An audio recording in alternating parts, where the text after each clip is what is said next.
जय जगन्नाथ पिलाମାନେ ଆଜି ଆମର ଏକ ନୂତନ ଭିଡ଼ିଓକୁ ଆପଣମାନଙ୍କୁ ସ୍ୱାଗତ। ଆଜି ଆମେ ନନ୍ଦକିଶୋର ବଳଙ୍କ ଉପରେ 10ଟି ପ୍ରଶ୍ନ ଆପଣମାନଙ୍କ ପାଇଁ ନେଇ ଆସିଛୁ। ନିଶ୍ଚିତ ଭାବରେ ଆପଣମାନଙ୍କ ପାଇଁ ଉପାଦେୟ ହେବ। ତା ପୂର୍ବରୁ ପୂର୍ବ ଭିଡ଼ିଓରେ ଆମେ ଭ୍ରମଣ ସାହିତ୍ୟ ଉପରେ ଯେଉଁ ପ୍ରଶ୍ନ ଦେଇଥିଲୁ ଶେଷ ଦୁଇଟି ପ୍ରଶ୍ନର ଉତ୍ତର ଆମେ ଆପଣମାନଙ୍କୁ ଦେଇନଥିଲୁ। 11 ନମ୍ବର ପ୍ରଶ୍ନର ଉତ୍ତର ହେଉଛି କୁଞ୍ଜ ବିହାରୀ ଦାସ।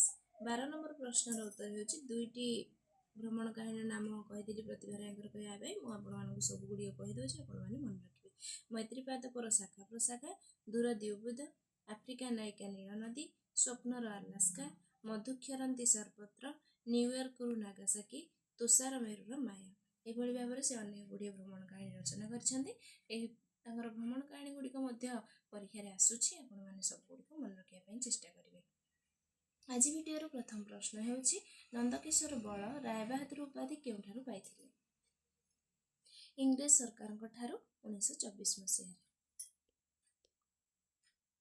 द्वितीय प्रश्न नंदकिशोर बलंकर केउ काव्यटी ऐतिहासिक विषय को आधार करी रचित? तांकर कृष्ण कुमारी काव्यटी ऐतिहासिक विषय को आधार करी रचित जहाँकि 1901 मसीहा प्रकाश पाइथिला। तृतीय प्रश्न सीता वनवास केउ काव्य आदर्श रे रचित? भवभूति उत्तर रामचरित।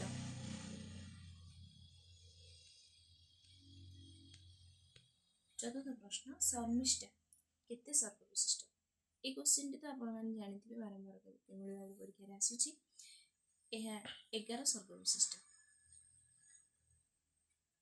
पंचम प्रश्न 1903 मसीहा गंजाम सम्मिलन नंदकिशोर बल केउ गीतिकाटी रचना करथिले? उत्कल प्रभात। षष्ठ प्रश्न कनकलता उपन्यास केतोटी परिच्छेद रही? 16टी परिच्छेद। ये प्रश्नटी बारंबार आसूची कनकलता उपन्यास किए रचना करछन्ती, केते परिच्छेद विशिष्ट, तार प्रथम केउठारु आरंभ हेइची ए प्रश्न गुड़िक परीक्षा आसूची। सप्तम प्रश्न लक्ष्मी गल्पटी केउ पत्रिकार प्रकाश पाइथिला? मुकुर पत्रिकार प्रकाश पाइथिला। अष्टम प्रश्न नंदकिशोर बल व्यवहार करिथिबा छद्म नामटी कौन? श्री न। नवम प्रश्न चंपा फूलटीए पाइली बन हलदी प्राय शिव दर्शन करी कांत आसवा जाए। यह नंदकिशोर बलंकर केउ रचनार अंतर्भुक्त? दशम प्रश्न क्षमा कले झियो क्षमा तो मिलई क्षमार न मिले अंत क्षमार ग्रहिता क्षमादाता नुहे ए भुवने भाग्यवंत। यह तांकर केउ काव्यरु आसीछि? ए दुईटी प्रश्नर उत्तर आपने कमेंट माध्यम जनइबे। एभली नूतन वीडियो पाइबा आम चैनल को सब्सक्राइब कर दिंतु, आम सहित जोड़ी रही था, सांगसाथी मान सहित शेयर